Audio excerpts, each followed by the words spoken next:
I do not like Breath of the Wild's dungeons. Some might think it's a bad idea to start off the episode with this sort of negativity, but something that I want to make clear is that this whole series isn't just about praising the game, because Breath of the Wild isn't a perfect game. There are quite a few noticeable flaws within what is still a fantastic experience. This is why I'd like to try and balance out these videos so that for every few that praise the game, there is the occasional one that discusses its biggest problems. Originally, I thought of doing a separate episode called The Flaws of Breath of the Wild, but decided against it since that was pretty much what my Breath of the Wild Why It's No Masterpiece video was, which by the way I still agree with. There will be a link to that one in the description. Though in terms of episodes which will be mostly negative, I only have a few planned, specifically around the dungeons, enemies, and ending. In this video, we'll be covering the dungeons. When it comes to this game, there are 3 separate types of dungeons we'll go over. There's the Divine Beasts, Shrines, and Champion's Ballad. This layout of puzzles is what makes Breath of the Wild unique, as it strays from the traditional formula the series has been known for. This was the most logical thing to do for the game though, considering how massive the game's world is. If the game was limited to traditional dungeons, the land of Hyrule would have felt more empty as there would be less stuff to discover. Another positive is that it makes transversing within Hyrule a lot easier given that each dungeon acts as a travel gate. Sadly, this idea isn't without its issues. While there is no lack in puzzle variety, the same cannot be said for its aesthetics. When designing the world of Breath of the Wild, a decision was made to base the ancient technology's design off of prehistoric Japan.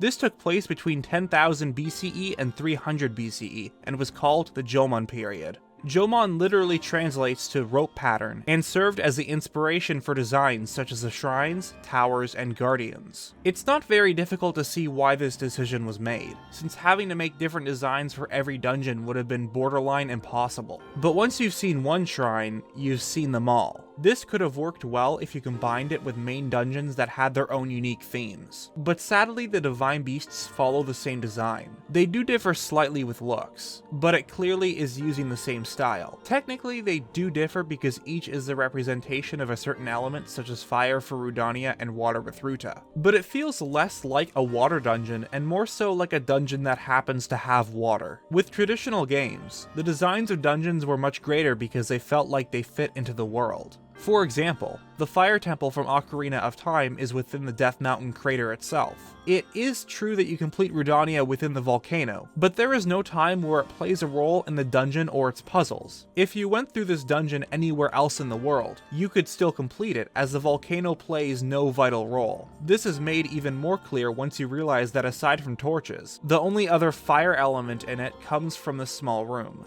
In fact, I would argue that the one room in the 5th Divine Beast has more of a fire theme to it than Rudania as a whole. This leads into the first topic, which is the execution of the Divine Beasts. If there is one thing that they perfected, it was the presentation of them. This isn't referring to the dungeons themselves, but how they were viewed from the outside world. This is the only time where the design really works, as it helps them stick out in the kingdom. The contrast between the wild and Sheikah technology tells you that they are important. Their massive size is also utilized to its best, as even from a distance they can be spotted. And when you see one of these Divine Beasts, you want to go there, only to realize that these things are a lot bigger than you first thought. Getting the faint glimpse of Naboris in the sandstorm and Meadow flying in the skies is both incredible and intimidating. One of the most memorable moments I had in my first playthrough was when I was looking around for shrines, and then I saw something in the direction of Death Mountain. For a second, I thought I was only seeing things, until I looked closer and saw something crawling on the mountain.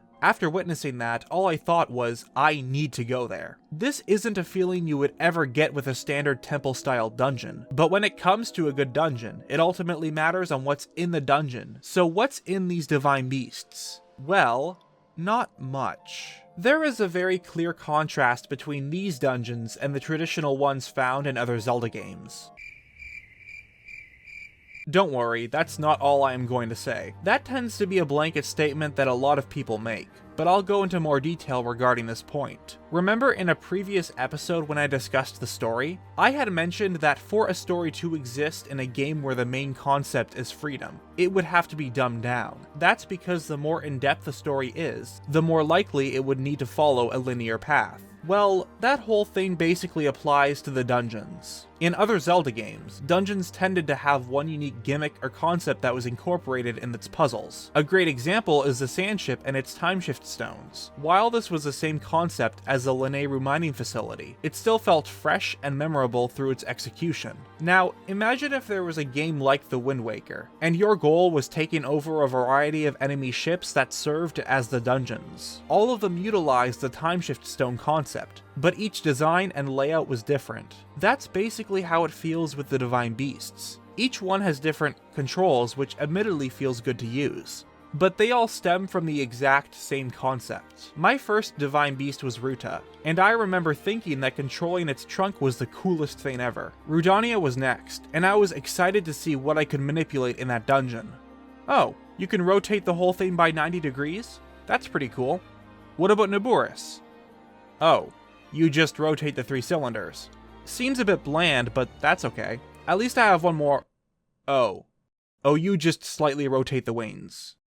That's kind of lame. This is the main problem with this concept. There is too much of a pattern between these dungeons. My personal theory is the fact that everything simply rotates. When you think about it, it does make sense considering these are machines, but since they all behave in a similar manner, the appeal begins to die. It kind of feels like Nintendo limited themselves in what they could do with these Divine Beasts. This leads into the next part. Because of the fact that all these dungeons contain the gimmick of manipulating the interior, no specific one stands out. Even if a Zelda game has a few flawed dungeons, there usually are those few that stand out. Because of that, they are memorable to the player. If the Divine Beast concept was used for a single dungeon in Breath of the Wild, that would result in a memorable dungeon, but since it was extended to 4 along with an extra in the Champion's Ballad, none of them end up leaving an impact. But I feel that the biggest flaw lies in what makes Breath of the Wild a fantastic game: the freedom. Nintendo wanted this game to be as non-linear as possible, going as far as letting you fight the final boss once leaving the plateau. That works very well, but when you add that level of freedom to the dungeons, I would argue that it ruins it. This leads to an interesting question.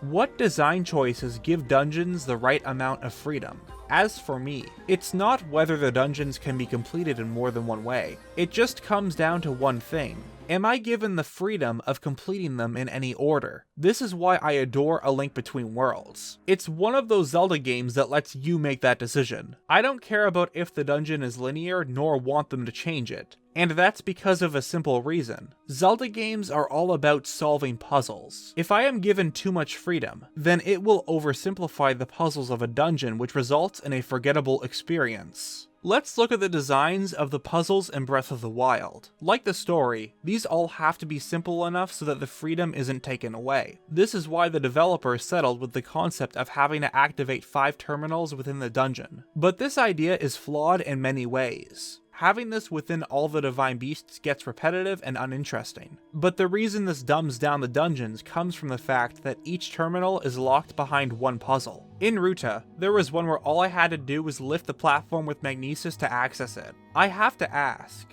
what was the point of even doing that? There isn't that satisfaction you would normally get from a dungeon that follows a linear structure. That's because in those, you tend to solve a puzzle which leads to an even bigger puzzle. Everything within those dungeons feels like it has a purpose. Look at the dungeons themselves. To prevent the player from feeling restricted, the amount of rooms themselves were cut down. Do you know how many rooms Rudania has? 3. One of them is split up in 3 sections which you could count as separate areas, but in reality it is all just one part. The second is the part where only a terminal lays, and the last one is the puzzle involving the metal box and fire. If you count the exterior, that makes 4. There's nothing really here. Even with the different levels, you could argue that Ruta only consists of a couple, such as where you obtain the map and literally everything else in one space. The unfortunate part about all this is that this was the best way to pull it off. That doesn't mean it's good, it just means that designing a linear dungeon within these Divine Beasts wouldn't have worked. But that is the result of Nintendo's decisions. They decided to present these Divine Beasts to the player through the interaction within the world. They created a single problem that couldn't be solved. we knew how big these dungeons were. If they suddenly increased their size by a huge amount for the sake of creating a linear dungeon, it would have been quickly noticed and take the player out of that experience. For other dungeons, this was never a problem since almost all the time only the entrance of the temple was shown. It gave the illusion that everything within that dungeon had fit. Here's the last issue with these dungeons. I decided to time how long it took to complete them. I started the timer once I entered the Divine Beast and ended it right before the boss fights.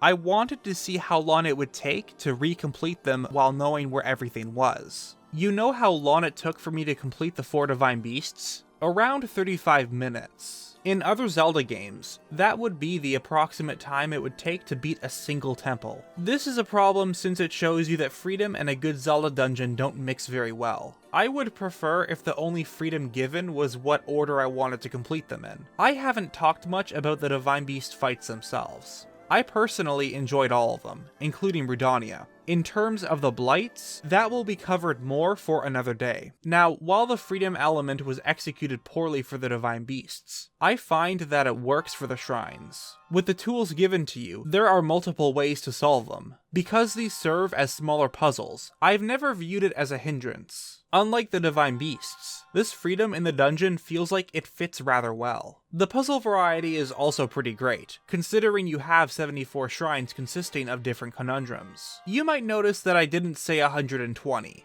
and that's because the others consist of blessing shrines and tests of strength. I already talked about my problems with the blessing shrines previously in a video, but the argument that the puzzle was in unlocking the shrine can be made. Most of the time I personally felt like it wasn't enough to justify having no puzzles in the actual dungeon, but of course that's up to personal opinion. What I do want to go over are the tests of strength. There are around 20 of them in the game, and all consist of a single battle against a Guardian Scout. The biggest problem simply lies in the fact that in terms of variety, these don't really differ from each other. When you enter these areas, you'll be encountered with either a minor, modest, or major test of strength. All of the gear the scouts hold will consist of items like a shield, spear, sword, and axe. Certain scouts will hold certain weapons, and the power of those weapons depends on the tier of enemy you are fighting. And finally, there are 3 types of arenas. A normal one with metal blocks, and the last consisting of shallow water. Sounds like a lot at first, until you realize it is just the same thing. They could have made this work through some more shrine exclusive enemies and bosses, but I think they should have gone the route of the Trial of the Sword. Have each test of strength shrine be a room full of enemies you have to defeat. Take everything away from the player at the start and make them scavenge for food and weapons. You could have the minor ones be filled with bokoblins and choo-choos, while the major tests of strength have a single Lionel to fight. This concept would work very well, especially since it would serve as a good difficulty curve. It's not very rewarding to enter a minor test of strength and beat the scout instantly due to already having some of the best weapons. But what about the 74 shrines that do contain puzzles? Well, they're sort of a hit or miss. There's plenty of interesting puzzle elements within these mini dungeons, but whether they are good or not tends to depend on the execution. The shrines on the Great Plateau were done brilliantly, as they taught the player how to use the runes. But one of the problems with most shrines is the difference of dungeon length. One of the most interesting concepts was the shrine that had pendulum-styled puzzles. The problem? It can be completed in less than 3 minutes. This was a dungeon that I would have wanted to see more from, but what I was left with felt very lackluster and bland. On the other hand, there's this one where the puzzle is simply lighting a bunch of torches, but this one is quite long, if not the longest of all the shrines. And while I greatly enjoyed this one, I feel like it would be a bit much to expect this length from all the other shrines. The overall balance just seems off the entire time, with dungeons either being too short or too long. Also, let's not do motion controls anymore. These work extremely well with simple tasks such as aiming a bow before firing, but it is annoying when applied to puzzles. Mainly puzzles that require an extreme change in rotation. I liked the golfing one, which by the way also suffers from being too short. But there are other times where Nintendo didn't seem to consider those that would be playing the game in handheld mode. That's when the motion controls really mess with you. Aside from that, I did like the shrines, though reducing it to 60 instead would have benefited them by focusing more on the quality of these puzzles. Now, in terms of the dungeon's actual designs, okay. Obviously they all have the exact same style, which can be very repetitive, but there was something else I had a problem with. and I couldn't quite put my finger on it. I went back and took a look, and I think I know what the issue is. Everything feels so manufactured, which technically it is. But when you are in these shrines, everything has a geometric shape to it. It all feels blocky. It makes these areas look very uninteresting. I don't really know how to explain it, but even in the older games where the polygon count was purposely limited, some of those dungeons had a more natural look. This mainly works as a design because in nature there is no pattern. Meanwhile, in the shrines, it gets very predictable and reminds you that someone made this. And I don't mean the Sheikah, like someone modeled these platforms and walls because of how perfect they are. It kind of feels like a lot of parts of one shrine are just copy-pasted to other ones. Like, if Nintendo made a Zelda maker, these are the pieces you would be given. Though, honestly, that sounds pretty cool. Imagine a Shrine Maker mode, where you created your own puzzles. I'm getting off topic though. Luckily, the Champion's Ballad fixed most of the problems I had with the dungeons in this game, but I'll have to leave that for another episode. Thanks for watching this video, and I will see you guys next week for a more special episode of the series.